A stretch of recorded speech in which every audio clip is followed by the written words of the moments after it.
আমি এখন ভোট দিতে আসছি, ভোট দিতে আইসা দেখি আমার ভোট হয়ে গিয়েছে।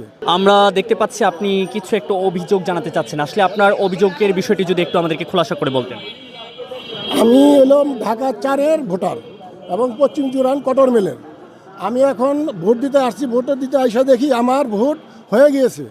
বলছেন কি করে সম্ভব? আমি নাই, আমার ভোটার আইডি কার্ড নাই, তারপরে আমার ভোট হয়ে গেছে। এটা কীভাবে মনে করেন সম্ভব? আপনার ভোট হয়ে গিয়েছে কথাটি কে বলেছে? এটা প্রিজাইডিং অফিসার সব আমি দিতে গেছি, ওখানে যা দেখলাম যে টিক চিহ্ন দেওয়া, ওখানে বললো যে আপনার ভোট হয়ে গেছে। আমরা যাচাই করিয়ে দিছি, এটা বলতেছে। আপনার বাড়ির হোল্ডিং নাম্বারটি কি আপনি? হ্যাঁ হ্যাঁ নিজের বাড়ি। আপনার হোল্ডিং নাম্বার? হ্যাঁ নিজের বাড়ি। আমার বাড়ি হলো পশ্চিম জুরাইন তুলাবাগিচা 142 নম্বর। নাম? আমার নাম মোহাম্মদ জনি। হ্যাঁ, আমার বাবার নাম টেনিমুল্লাহ। আমি অরিজিনাল এলাম বিক্রমপুরের বাসিন্দা। আমি এখানে বাড়ি করছি আজ থেকে মনে করেন 25 বছর আগে। 25 বছর করে আছে, আমি প্রবাসী ছিলাম। আমি 40 বছর প্রবাসী ছিলাম। 40 বছর পরে আমি আশা করে আইছি একটা ভোট দেওয়ার জন্য। পাঞ্জাবের জগতে একটি বিশ্বস্ত নাম শাবাব এথনিক ওয়্যার। সেই ভোটটা আমি নিজের ভোটটা আমি নিজে দিতে পারলাম না, এটা আমার সবচেয়ে বড় দুঃখ লাগলো। আপনি কি এই এলাকার ভোটার? জি, আমি এই এলাকার ভোটার। এই যে আমার ভোটার আইডি কার্ড এবং ভোটার ইসের নাম্বার, আমি সব কিছু উঠাইছি। আপনার ভোটার নাম্বারটা যদি একটু আমাদেরকে বলতেন, বা পুরো বিস্তারিতটা আপনি একটু বলেন পেপারস থেকে। হ্যাঁ, আমি তো চোখে এখানে দেখি কম, মনে করেন আমি তো বলতাম না, বুঝছেন? তো আমি, আমার ম্যাডামের ভোট হলো বিক্রমপুরে। আমি কালকে গেছি বিক্রমপুরে ভোট দেওয়ার জন্য। আমার ম্যাডামের ভোট শেষ করে দিয়ে আমি সকালবেলা আইসা পোস্তগোলা ব্রিজের সামনে নাইমা আমার ম্যাডামকে আমার বাসায় পাঠাই দিয়ে আমি এখানে এসে ভোট দেওয়ার জন্য। আমি উঠাই নিছি, এটা স্লিপ উঠাই নিয়ে ভিতরে গেছি। আমি একবার না 3বার গেছি। আমার বলছে 3 তলায় যান, 4 তলায় যান। আবার ফিরে আসছি, আবার নতুন করে স্লিপ দিছে।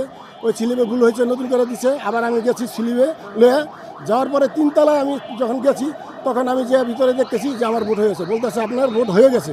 তা আমি যখন প্রিজাইডিং অফিসারের সাথে তর্ক করেছি, সে বললো যে হয়ে গেছে। আপনার আঙুলটা একটু আমাদেরকে দেখাবেন না, এই আঙুলটা।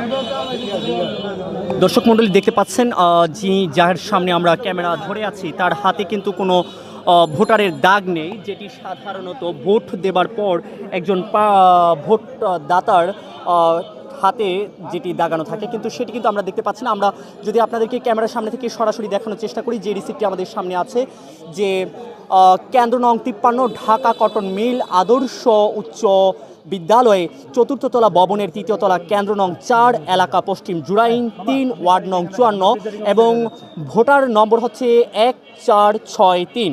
যে ব্যক্তিটির নাম মোহাম্মদ জনি এবং যার ভোটার নং হচ্ছে 2618860000214, যিনি জন্মগ্রহণ করেছেন 1966 সালের জুলাই মাসের 2 তারিখ, যার পিতার নাম শেখ তৈনু মোল্লা এবং একই সাথে মাতার নাম আকিমুন নেসা এবং ঠিকানা 142 তুলাবাগিচা পশ্চিম জুরাইন শ্যামপুর ঢাকা। আমরা একই সাথে তার ভোটার আইডি কার্ডটিও আপনাদের সামনে একটু উপস্থাপন করার চেষ্টা করছি। মোহাম্মদ জনি নামে যেই ভোটার আইডি কার্ডটি রয়েছে সেটি কিন্তু আপনাদেরকে সরাসরি দেখানোর চেষ্টা করছি। একই সাথে আমরা এই ভোটার আইডি কার্ডের যে ঠিকানাটি রয়েছে সেটিও কিন্তু দেখানোর চেষ্টা করছি। 142 গ্রাম রাস্তা তুলা বাগিচা পশ্চিম জুরাইন ডাকঘর ফরিদাবাদ 1204 শ্যামপুর।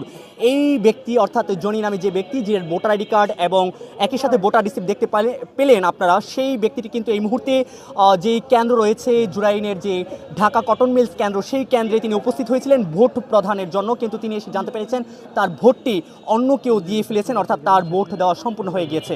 আমরা আপনাদেরকে সরাসরি এই বিষয়ে সর্বশেষ তথ্য আবার খুব শীঘ্রই জানানোর চেষ্টা করছি। সে পর্যন্ত সকলে আমাদের সঙ্গে থাকুন। ধন্যবাদ সবাই।